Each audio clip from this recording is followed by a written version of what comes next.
Bienvenidos amigos a esta nueva edición de su programa Cara a Cara. Soy Alejandro Bermúdez y estamos en EWTN en los cuarteles generales aquí en Birmingham, Alabama, en los Estados Unidos. Después de un viaje relámpago por distintas capitales de nuestros países de América Latina para distintos eventos, es un gusto estar de vuelta aquí para servirlos una vez más a través de este programa que quiere ayudarles a conocer en la medida de lo posible los grandes temas que nosotros los católicos necesitamos manejar en medio del mundo que nos ha tocado vivir. Estos días de visita en distintos países he tenido el gusto de conocer algunos importantes apostolados en la iglesia.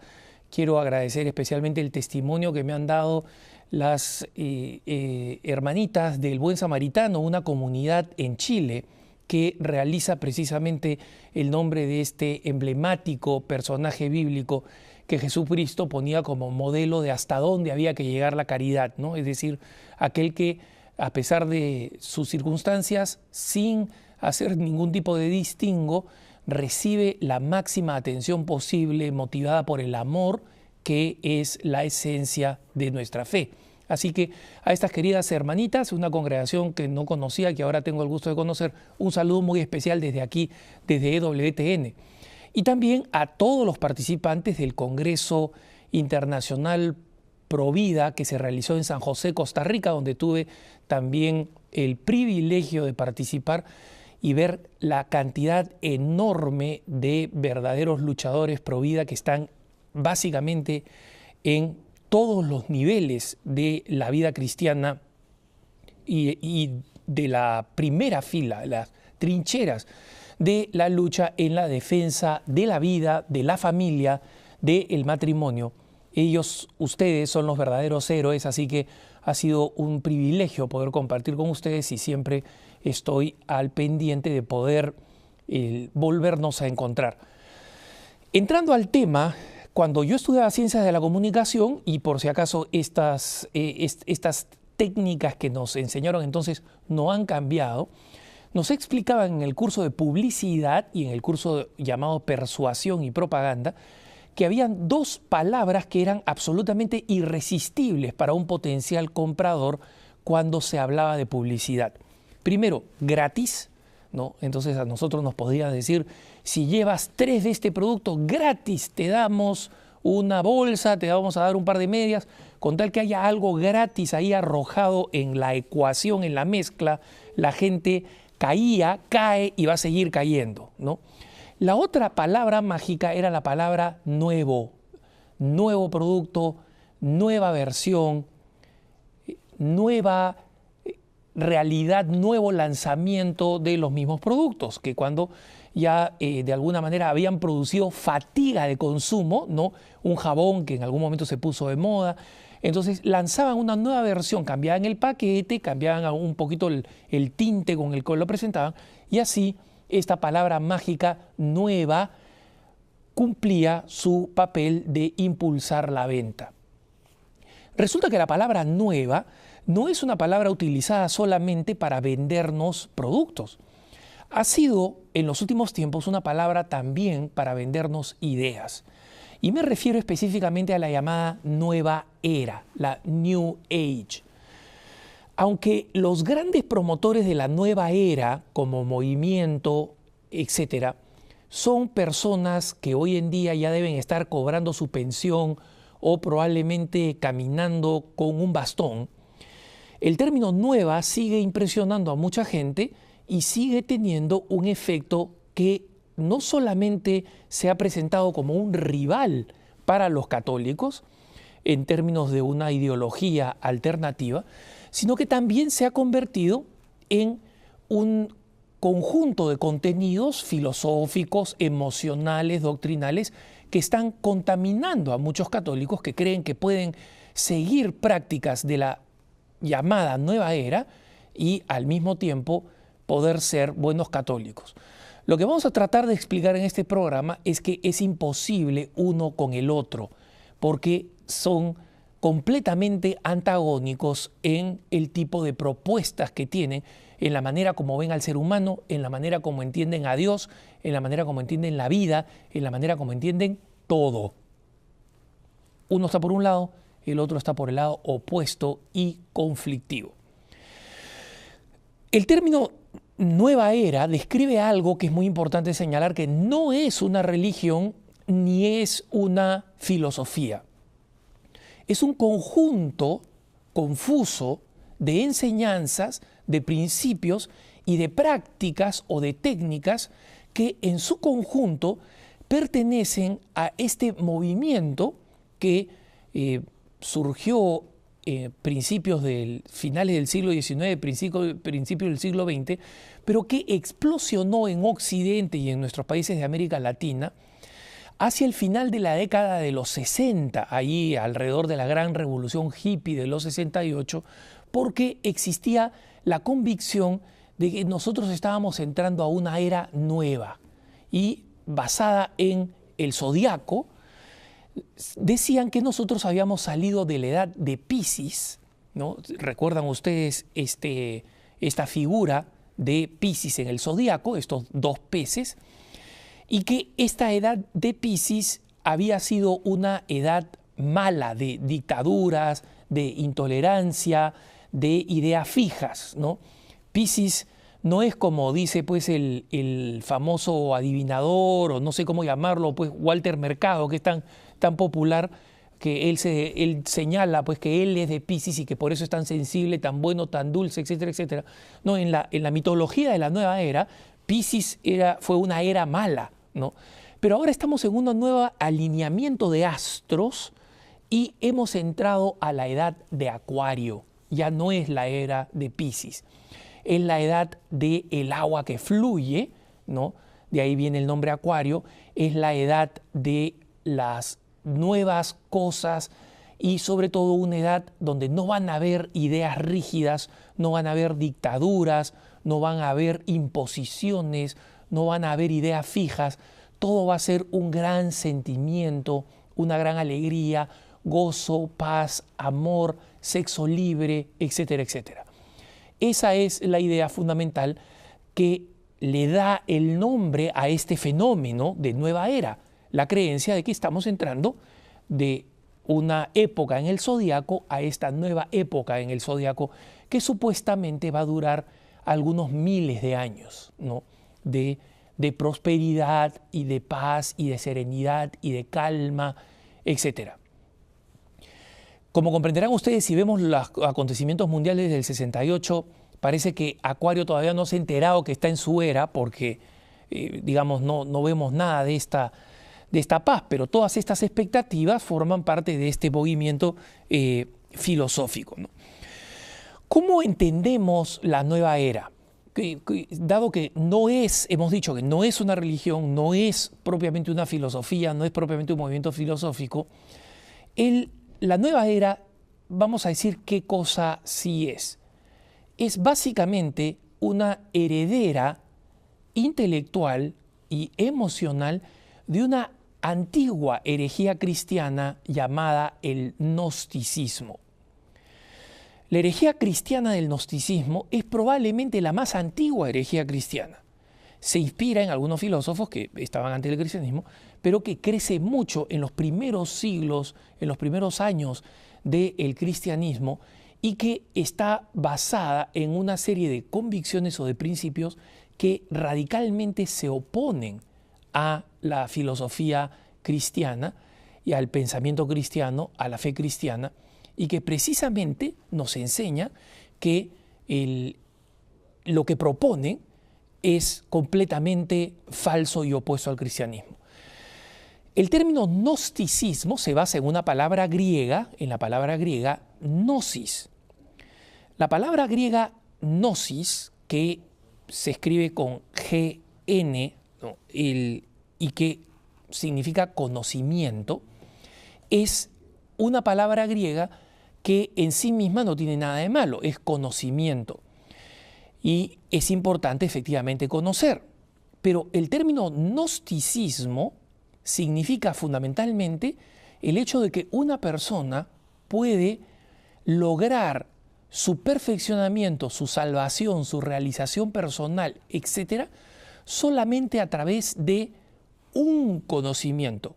Acá esto es importante que entiendan, no el conocimiento, todos estamos llamados a conocer la verdad, sino de un conocimiento particular, un conocimiento que está como escondido, controlado, manejado, que lo saben algunos pocos y que los tienen algunos maestros.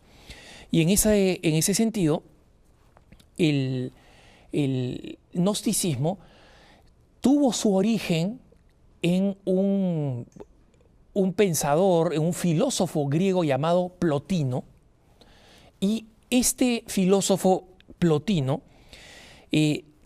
proponía que el espíritu humano debía en realidad unirse con todo el conocimiento. La única manera de ser feliz es que se disolviera en el conocimiento, es decir, en la gnosis. Luego van a haber algunos autores cristianos, específicamente un obispo, el obispo Pablo de Samosata, que comienza a proponer estas ideas de que es posible que nosotros simplemente nos unamos con el conocimiento, que en realidad Dios es solo conocimiento, que Jesús vino a revelar solo el conocimiento, a dar un conocimiento a unos cuantos, y esto llevó a que Pablo de Samosata fuera condenado en un concilio como hereje y fuera arrojado de la iglesia. Fue condenado en el siglo III, para que tengan ustedes de cuán temprano es esta herejía. Y eso hizo que muchos cristianos que se volvieron herejes, se volvieron gnósticos, se separaran, se abrieran, crearan su propio culto, que era el culto gnóstico. Algunos conservaron algunos conceptos cristianos en el gnosticismo, pero básicamente lo que hicieron fue abandonar los principios cristianos fundamentales y entrar dentro de esta secta, porque verdaderamente se convirtió en una secta muy cerrada, muy selectiva, muy exclusiva, a la que, por ejemplo, perteneció en algún momento San Agustín antes de convertirse al cristianismo, y que buscaba, de alguna manera, las mentes más brillantes, o por lo menos las mentes más curiosas, ¿no? ¿Cuáles son las características del gnosticismo? Es decir, si nosotros viéramos las ideas principales del gnosticismo, ¿cuáles son? Voy a enumerarlas porque es muy importante que comprendamos que esas ideas del gnosticismo son precisamente las mismas ideas o los mismos principios que guían hoy a este movimiento vago que nosotros llamamos la nueva era o el New Age. Estos principios del gnosticismo, en consecuencia, podríamos enumerarlos como los siguientes. En primer lugar, el gnosticismo y la nueva era es iniciática. ¿Qué cosa significa la palabra iniciática? La palabra iniciática significa que la enseñanza que nos va a hacer libres, que nos va a salvar, que nos va a hacer felices, que nos va a hacer entrar en armonía, es básicamente un proceso en el cual uno tiene que ser iniciado. Y, en consecuencia, no es para todos. Es solo para aquellos que se inician en un determinado camino. Como saben ustedes, en algunos grupos como los masones, por ejemplo, la palabra iniciado significa alguien que ya se ha metido en este camino de los misterios, de los secretos, de los conocimientos específicos. Y si ustedes ven las distintas expresiones de la nueva era hoy, como sucedía con el gnosticismo, lo primero de lo que te convencen es que tú eres una especie de elegido que está adquiriendo un conocimiento nuevo que nadie más tiene, que muy pocos tienen, que tú vas a dominar una técnica, que tú vas a dominar una sabiduría, que tú vas a tener una visión y una perspectiva que nadie más tiene. Esto obviamente está en absoluta contradicción desde el principio de que Dios quiere que todos los hombres se salven y de que, Jesús nos dijo, todo lo que mi Padre me ha dicho se los he revelado a ustedes, ¿no? Precisamente demostrando la gran diferencia, esta primera gran diferencia entre el New Age, el gnosticismo, y por otro lado el cristianismo. El cristianismo habla de una verdad que se predica a todos, que es accesible a todos y que es gratuita. Recuerden ustedes en el pasaje de Mateo 10, gratis lo recibieron, denlo gratis, denlo gratuitamente. Entonces, este primer concepto, en total contradicción con el cristianismo, del gnosticismo y de la nueva era, es la mentalidad iniciática. En segundo lugar, es otro tema muy importante que es dualista. Dualista viene de dúo, de dos. ¿Qué cosa significa la palabra dualista? Significa que establece una total separación o un divorcio falso entre el espíritu y el cuerpo, entre la dimensión espiritual y la dimensión terrena. Entonces, este dualismo lleva a una creencia de que todo lo que forma parte del cuerpo es secundario, es irrelevante, es poco importante, y el cuerpo lo único que sirve es para que a través, por ejemplo, de algunas prácticas, de algunas posturas, del contacto con algunas cosas, con algunos objetos o bajo la influencia de determinados olores, sirva fundamentalmente al espíritu. Y en consecuencia, en el fondo existe la creencia el cuerpo es secundario, si es que no malo, y el alma es, el espíritu es en lo que en realidad vale la pena, lo que es especial, lo que genera la nueva dimensión. Y muchas veces el espíritu es visto simplemente como una energía, como una fuerza universal, ¿no? Hay una idea completamente vaga. Esto, como se pueden imaginar, es un principio que se opone tajantemente al hecho de que para nosotros el cuerpo, como dice San Pablo, es templo del Espíritu Santo, tiene un valor en sí mismo y además está intrínsecamente unido al espíritu porque nosotros somos una unidad biopsico-espiritual. Recordemos cuando San Pablo dice que la palabra de Dios es como una espada de dos filos que llega hasta la juntura del alma con el espíritu, ¿no? Es decir, un punto que es prácticamente imposible de separar para hablar de la profundidad a la que llega. Y el alma, ¿qué cosa es? Es lo que anima a nuestro cuerpo. Entonces, es importante comprender que aquí existe otro criterio de total contradicción, de total oposición entre la visión cristiana y la visión New Age. Otra característica muy importante del gnosticismo y del New Age es lo que podríamos llamar la autosalvación. ¿Qué cosa significa autosalvación? Creo que el término es bastante evidente.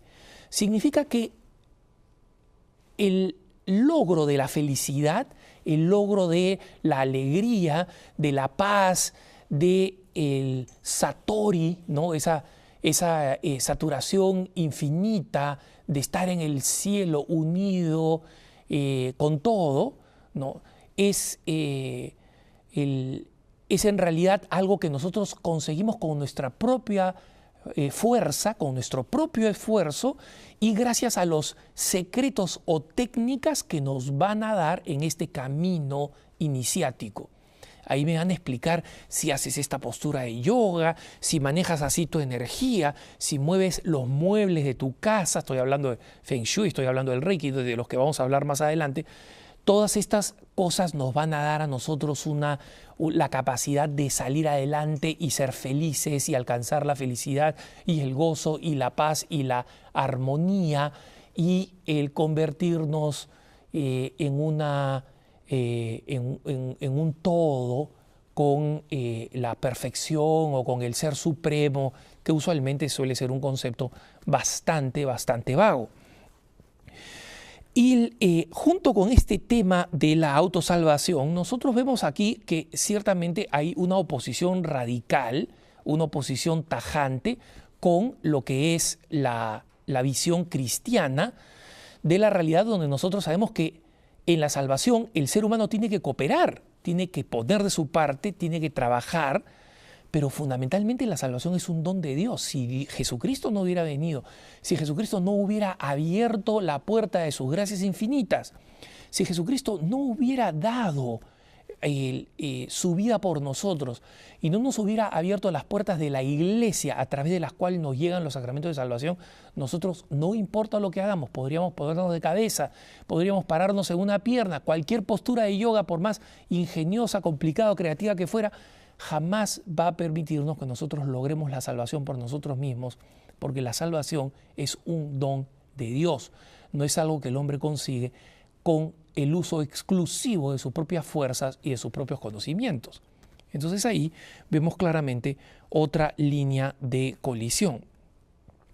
Un tema más en el que nos diferenciamos clarísimamente con el gnosticismo y con la nueva era es el tema del individualismo. Como saben ustedes, para la nueva era, no solamente cada hombre, cada ser humano, cada mujer se salva o llega a esta perfección completamente solo.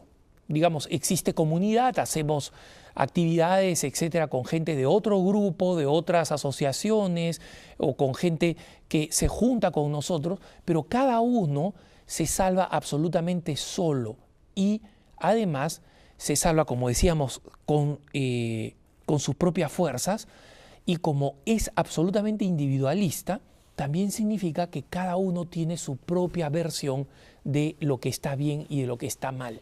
Y esta es otra de las características, es el del relativismo, ¿no? Nosotros vemos que en general la nueva era, como el gnosticismo, hablaban de las cosas buenas y de las cosas malas, pero nunca establecían una línea clara, esto está bien o esto está mal, esto está bien para ti, esto está mal para ti. Entonces, una persona que vive una vida moral desastrosa, mientras que haga sus ejercicios y sus técnicas de Reiki o de Feng Shui o de yoga o de lo que fuera, sigue siendo una persona que está siguiendo el camino, ¿no? Porque para él o para ella estas cosas no están mal.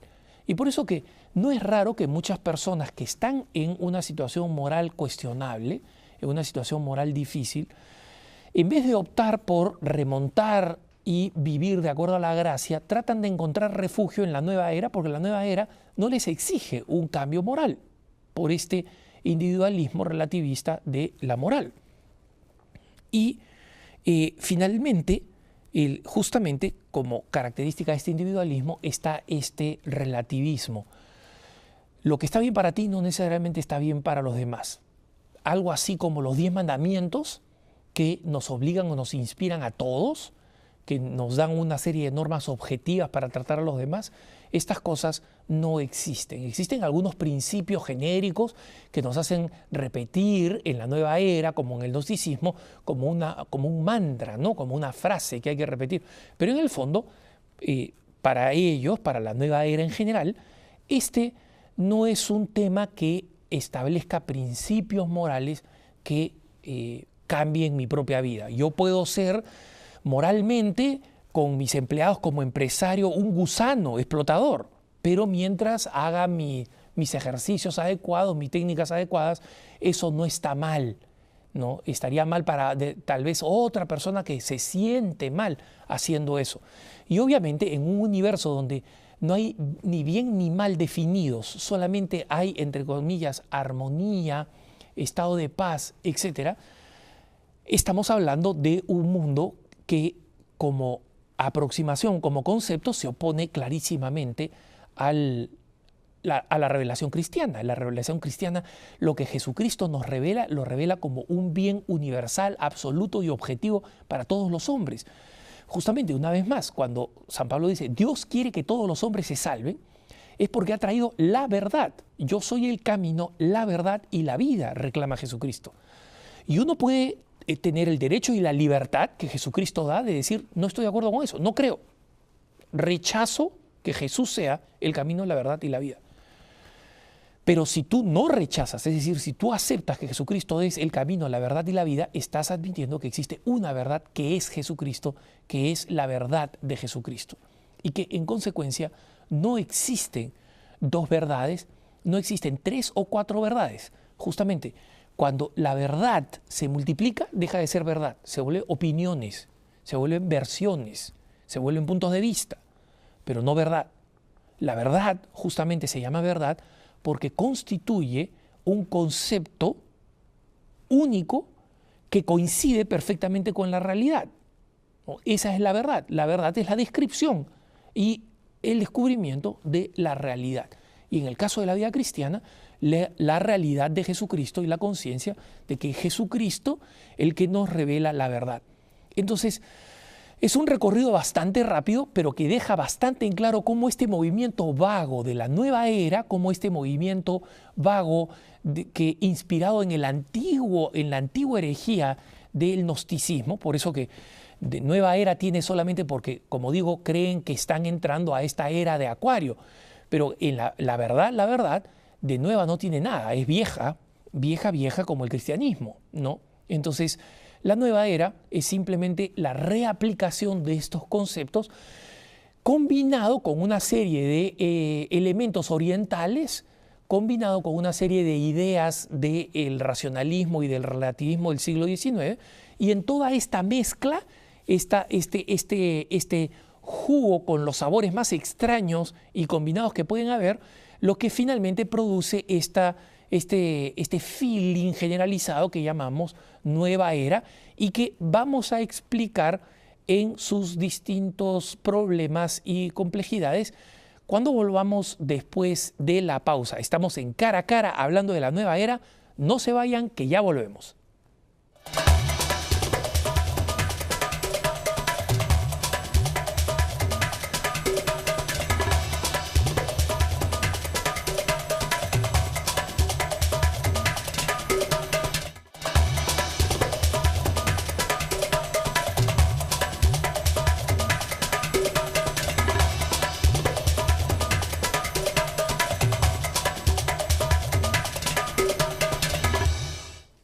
Estamos de vuelta con su programa Cara a Cara. Soy Alejandro Bermúdez y estamos hablando del tema de la nueva era y de cómo esta corriente pseudo-filosófica, pseudo-espiritual, se opone directamente al cristianismo. A diferencia de otras ideologías que son ideologías claras, nosotros nos encontramos con un problema con la nueva era. Cada vez que tratamos de argumentar con alguien que defiende la nueva era, no encontramos una argumentación, no encontramos unos principios que sean claros. Normalmente son sensaciones o experiencias subjetivas que te dicen, no, es que yo de repente vi una iluminación y este señor que me habló a mí dice que un día después de haber hecho este ejercicio sintió una paz enorme y una luz con forma de gota de miel.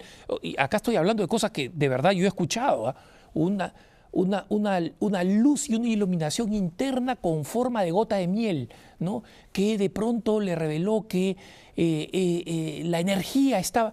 Son todas experiencias completamente subjetivas, son experiencias subjetivas que para alguien como quien les habla, que ha tenido que lidiar con gente con problemas de consumo de drogas, ellos también tienen esas experiencias, especialmente los que consumen hongos o mezcal o alguno de esos productos que, entre otras cosas, también están incluidas en algunas formas de expresión de la nueva era. Siempre son mitos de algunas religiones sacadas de contexto, algunas cosas pseudocientíficas. No, está demostrado en una investigación.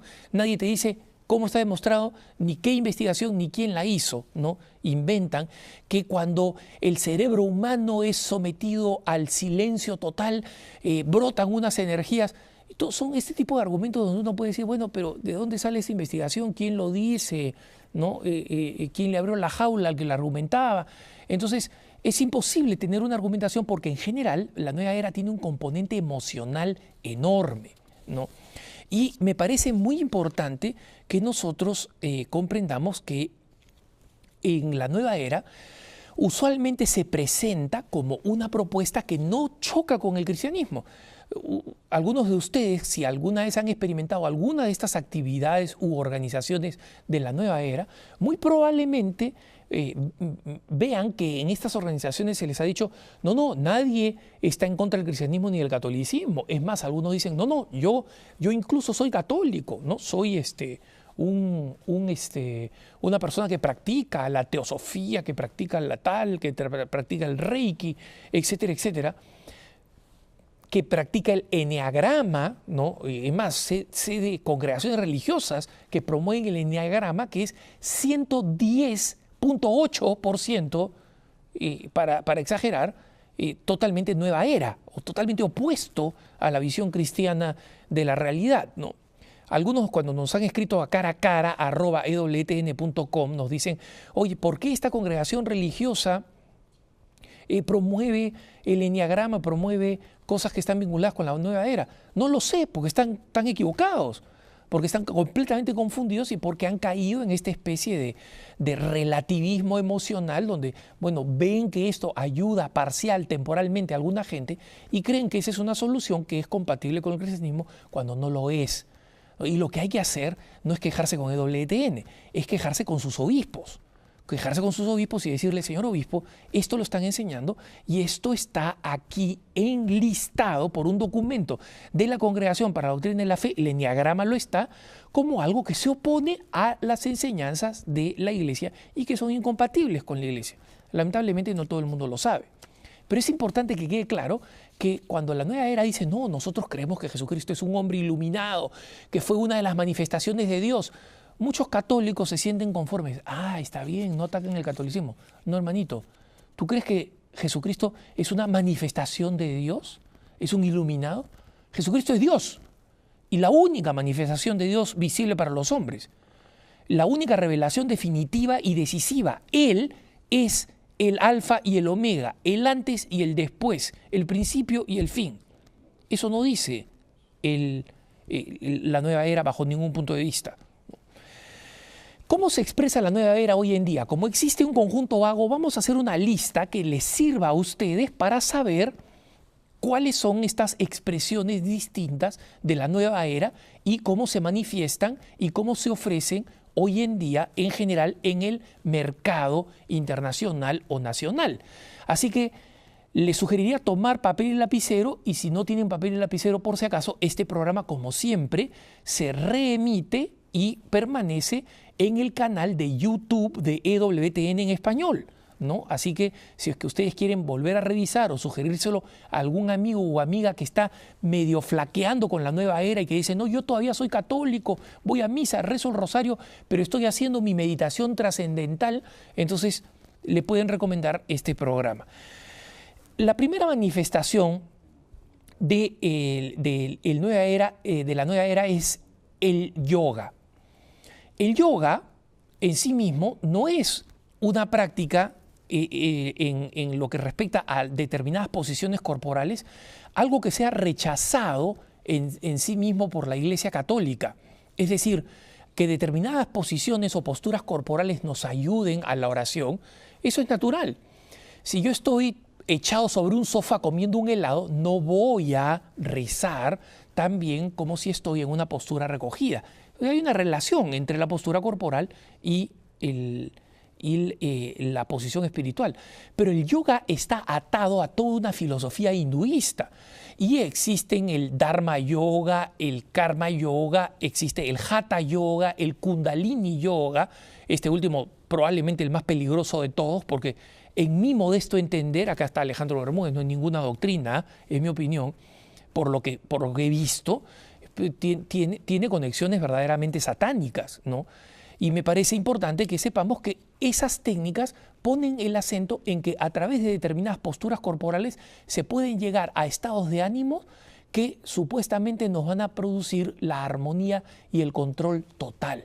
La paz no viene de Dios, Cristo es nuestra paz, como dice San Pablo, no, la paz viene de determinadas posturas físicas. Y eso se opone a las enseñanzas de la fe cristiana. El segundo es todo el paquete de lo que podríamos llamar la adivinación, la astrología, el tarot, el horóscopo, cualquiera de estas prácticas que tengan que ver con el deseo de adivinar el futuro.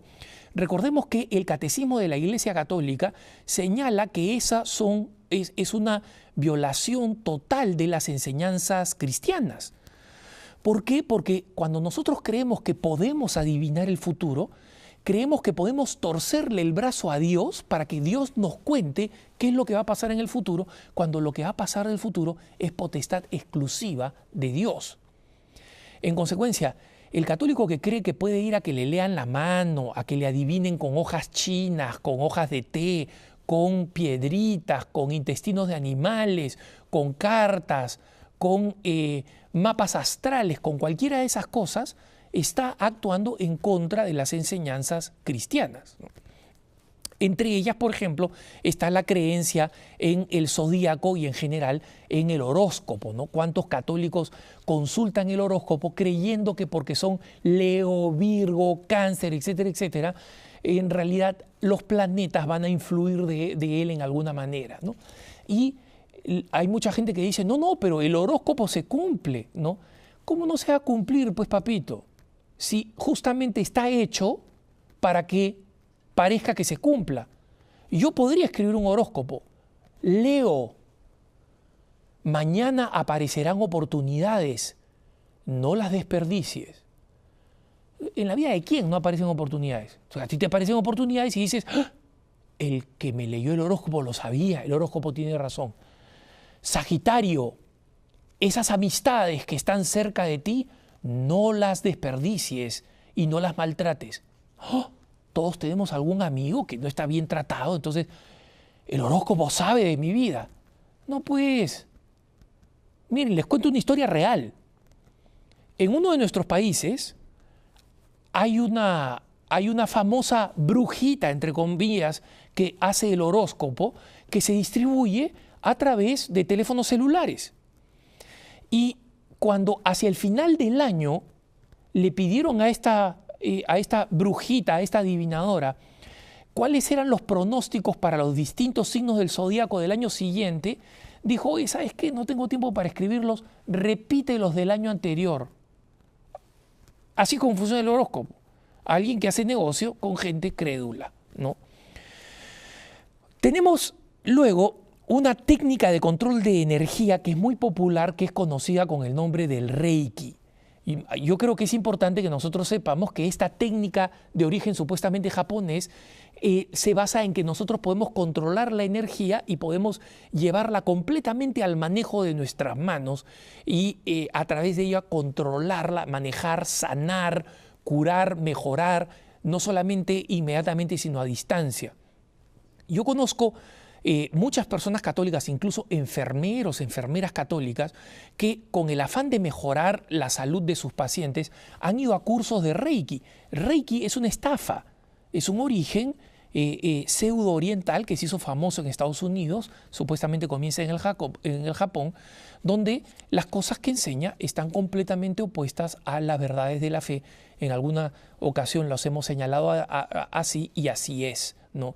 Entre estas están todas las otras técnicas orientales, la del Feng Shui o Feng Shui, que supuestamente cuando yo acomodo los muebles de determinado producto, ¿no? Si hago muebles de madera con elementos de piedra en mi casa, la energía va a fluir mejor en esta dirección y yo voy a vivir más, ¿no? Y si pongo un mueble de color rojo que atrae la energía, todas esas cosas son tonteras, carecen completamente de sustento científico y es más, no solamente carecen de sustento científico, se oponen a la ciencia.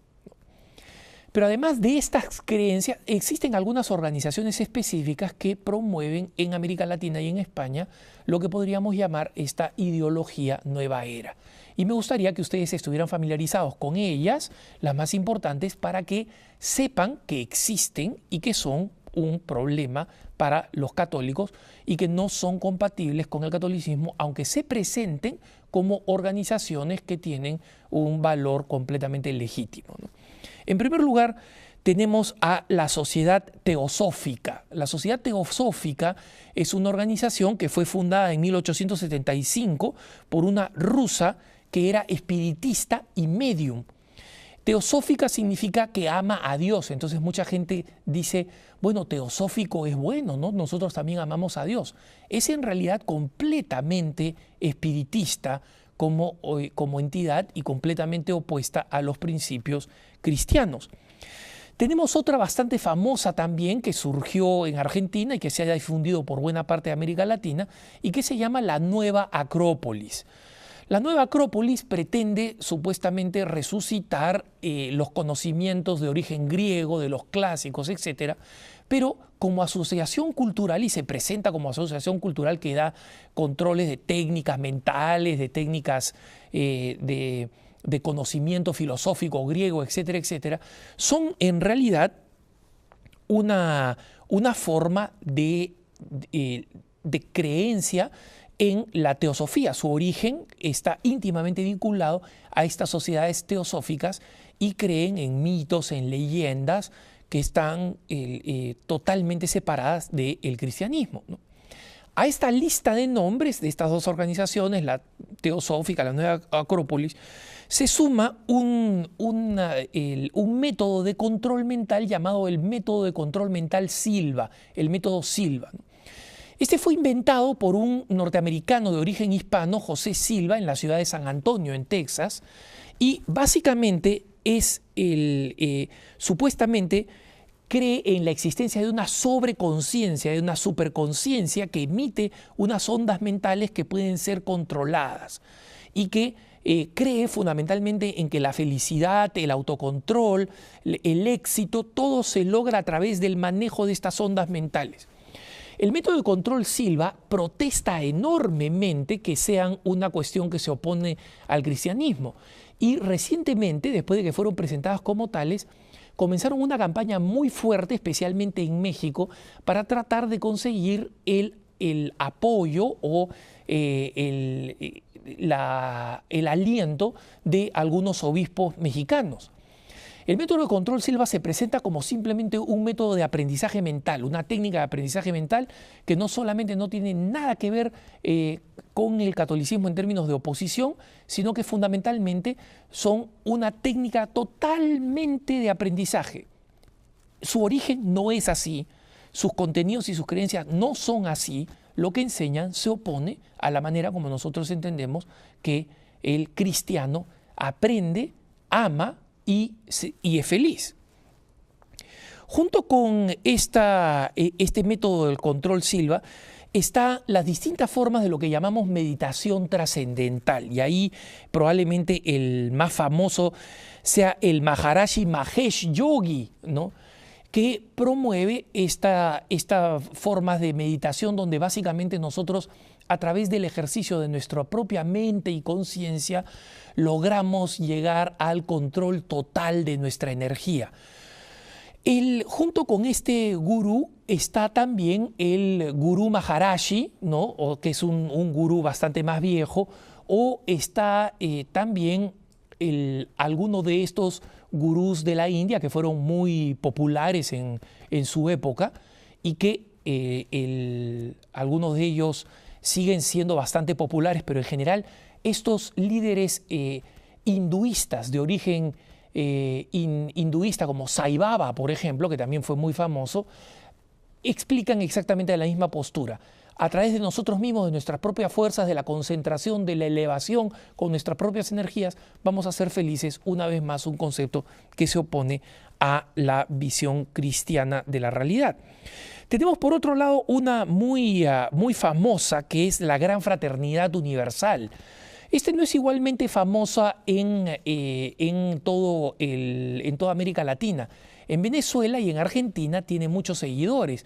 Fue fundado por un francés, Serge Reynal de la Ferrière, que supuestamente encontró un cuarto camino, un nuevo camino. Es básicamente gnosticismo puro y supuestamente se presenta como la que ha resumido todas las religiones, ¿no?, y ha llegado a un nuevo nivel. Obviamente, un resumen de todas las religiones es como mezclar helado de vainilla con frijoles o garbanzos y ceviche crudo con cebolla.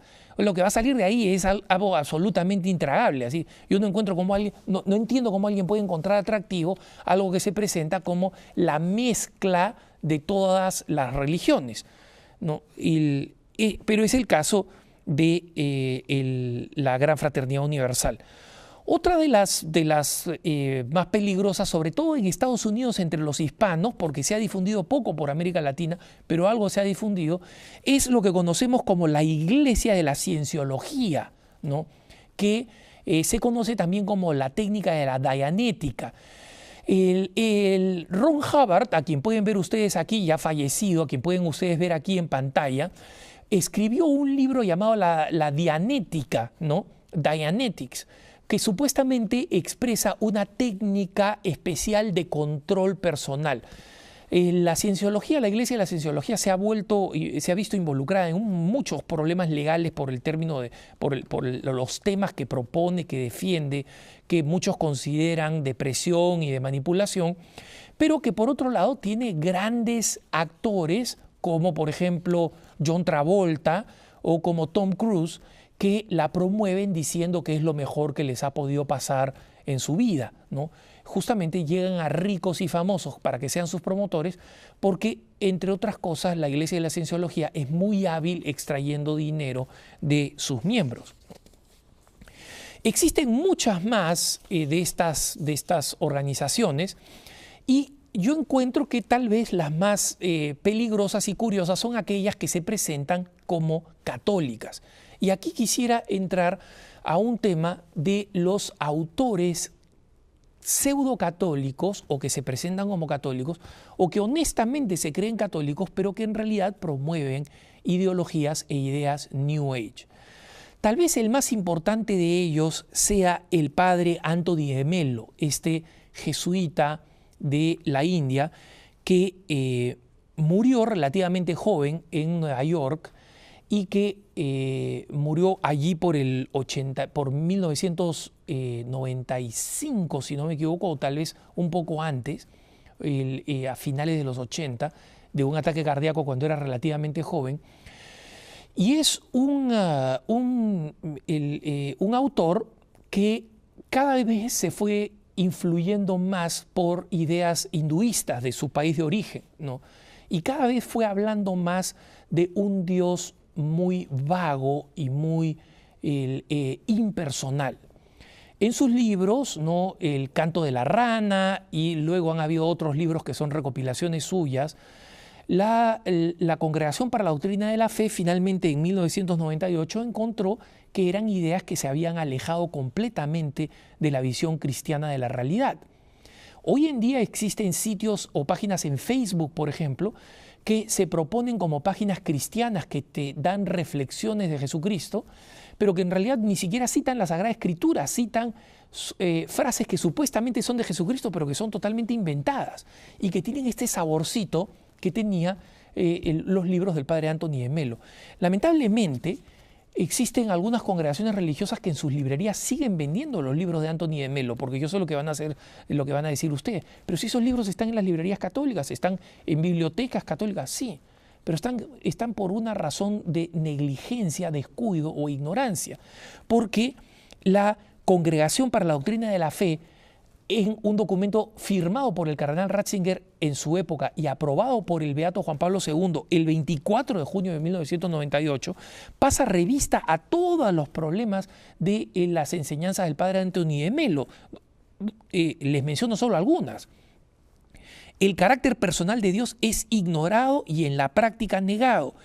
El padre de Mello muestra una estima por Jesús del cual se declara discípulo, no se declara cristiano, se declara discípulo de Jesús, pero lo considera un maestro que es comparable con los demás.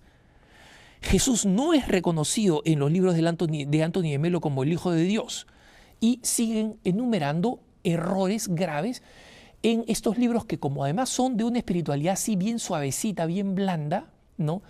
La puesta del sol debe llenar tu corazón de la energía que te haga contemplar en los demás una expresión de la belleza. Eso lo acabo de inventar, pero esa frasecita no suena rica, ¿no? No suena así provocada. Ay, Alejandro, qué filósofo, qué, ¿no? Lindo no suena, ya pues, pero es vago, no sirve para nada, no sirve para nada, no nos convierte. Y las palabras de Jesús no eran así. Jesús no te decía, pon tus ojos chinitos mirando la puesta del sol y contempla. No decía así. Decía, conviértete, cambia. Y ese es el mensaje blandón para nuestra época del padre Anthony de Mello y de otros. Y este documento de la Congregación para la Doctrina de la Fe termina clarísimo. Dice, con la presente notificación, esta congregación, a fin de tutelar, es decir, proteger, cuidar, el bien de los fieles, considera obligado declarar que las posiciones arriba expuestas, es decir, lo del padre Anthony de Melo, son incompatibles con la fe católica y pueden causar grave daño al alma, grave daño a tu alma. Entonces tú puedes decir, ¿cómo puede ser si me encanta? Suena ricotón, suena lindo, como tantas otras expresiones. Bueno, hermanito, justamente esa es la forma de distinguir si es que tú te estás encontrando con un mensaje que es auténticamente cristiano o si es que te estás encontrando con un mensaje que no es cristiano, sino pseudo cristiano, inspirado por la nueva era. Todo lo que te suene a caldito de sopa, ¿no? A una sopita, un caldito de pollo, donde además escasea el pollo y todo lo demás. Entonces ten la certeza de que eso no es cristiano, porque la enseñanza cristiana es una enseñanza exigente. Y justamente porque es exigente, sólida, que nos cuestiona, nos impulsa a crecer, encuentra en nuestro hombre viejo resistencias y en consecuencia nos invita a la lucha. Pero precisamente porque nos lleva a ir creciendo, como diría San Pablo, hasta la estatura de Cristo, es una exigencia que para nosotros nos llena de una auténtica alegría.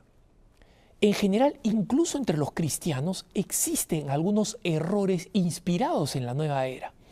Y quisiera precisamente ya cerrar la idea fundamental de este programa, advirtiendo cuáles creo yo, no estoy hablando aquí a nombre de las autoridades de la Iglesia, estoy hablando a nombre de un católico, de un periodista que simplemente ha contemplado y ha sacado algunas conclusiones, ha mirado estas cosas y ha sacado algunas conclusiones. Y yo diría básicamente que es el hecho de que nosotros hemos perdido el sentido de la verdad, ya no nos interesa conocer con nuestra mente la verdad y hemos caído en la creencia de que sentirse bien es el objetivo final de la vida. Nosotros no hemos venido a sentirnos bien. Hemos venido a ser felices y la vida incluye dolores y dificultades. Cualquier filosofía técnica que incluso se llame cristiana y que básicamente proponga que nosotros vivamos una vida de total relajación, de total flojera, de total soltura y que lo que vamos a hacer es simplemente vivir contemplando en armonía, en paz, en silencio, sin conflictos en la vida, esa no es una vida cristiana. La vida cristiana es una vida dura, es una vida exigente. Es más, perdónenme hermanitos, la vida, no la vida cristiana, la vida es dura. Porque no es necesario ser cristiano para comprender que los familiares se nos mueren, que los problemas surgen, que los hijos nuestros y las personas amadas se meten en problemas, que hacen cosas terribles que nos parten el corazón, que siguen caminos que son trágicos y dolorosos para nosotros, que proyectos que nosotros esperábamos y que eran importantes para nuestra estabilidad y serenidad fracasan, que surgen catástrofes, tragedias y problemas en nuestro propio entorno. Eso no lo puede evitar nadie, ni el pobre ni el rico. ¿Cuál es la diferencia cristiana? La diferencia cristiana es que el cristiano sabe que estos dolores existen y que la revelación es la de un Dios, Jesucristo, que vino a mostrarnos que se puede atravesar el camino del dolor, que se puede caminar junto con el dolor, porque el dolor, aunque es algo no deseable, sucede en la vida de la persona y la persona solamente con la mirada en la cruz, con la mirada en la revelación de Jesucristo que dice, yo he pasado por la cruz, he pasado por lo más espantoso, pero he triunfado en la resurrección. Entonces nuestra alegría está en las promesas, está en saber que en el camino de nuestra vida, donde encontramos tropiezos, dificultades, sufrimientos, esos forman parte de la vida. Y que justamente lo que quiere el New Age, lo que quiere las distintas filosofías nueva era, es crear una burbuja donde nosotros supuestamente vamos a sentirnos bien, donde nosotros vamos a estar apartados de las dificultades, de los dolores, de los sufrimientos y de los tropiezos que tiene la vida, cuando eso es absolutamente falso. el que te ofrece eso está ofreciéndote venderte un gato de 12 patas y 9 ojos. Te está ofreciendo algo que es absolutamente imposible de aceptar. Y por eso es que los católicos tenemos que saber que todo lo que no forma parte de lo central de nuestra fe, todo lo que no es enseñado por la Iglesia, todo lo que no está en el catecismo, es superfluo, innecesario y, peor todavía, falso. Este es el caso de la nueva era del New Age, que debe ser un cáncer del que debemos alejar a todas las personas que nosotros amamos y del que debemos alejarnos nosotros mismos cuando vemos que estas versiones New Age comienzan a contaminar nuestra aproximación a la vida. La respuesta a estas inquietudes sobre el New Age, como muchas otras, las hemos traído a colación, hermanas y hermanos, porque ustedes nos envían sus correos electrónicos. Y sus correos electrónicos con sus dudas, con sus preguntas, con sus propuestas de tema, es importante que nos sigan llegando y por eso les agradecemos y los animamos a seguirnos escribiendo a caraacara@ewtn.com.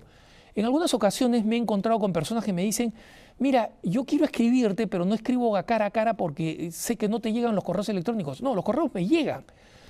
Por una serie de razones técnicas, yo no los puedo responder directamente, no voy a explicarlos acá, pero no es que no quiera responderlos, por unas razones técnicas que hacen que estos correos tengan que ser trasladados a mí, a otra ciudad, porque no vivo en Birmingham, Alabama. En consecuencia, todos sus correos los leo y todos sus pedidos de oración, todas sus recomendaciones y sus sugerencias son bienvenidas y son recibidas y escuchadas atentamente. Así que anímense, ustedes escríbanos en caraacara@ewtn.com y síganos a través de nuestra página de YouTube. Nosotros por ahora les decimos muchas gracias, hasta la próxima, que el Señor los bendiga y los dejo en compañía de EWTN, la mejor programación.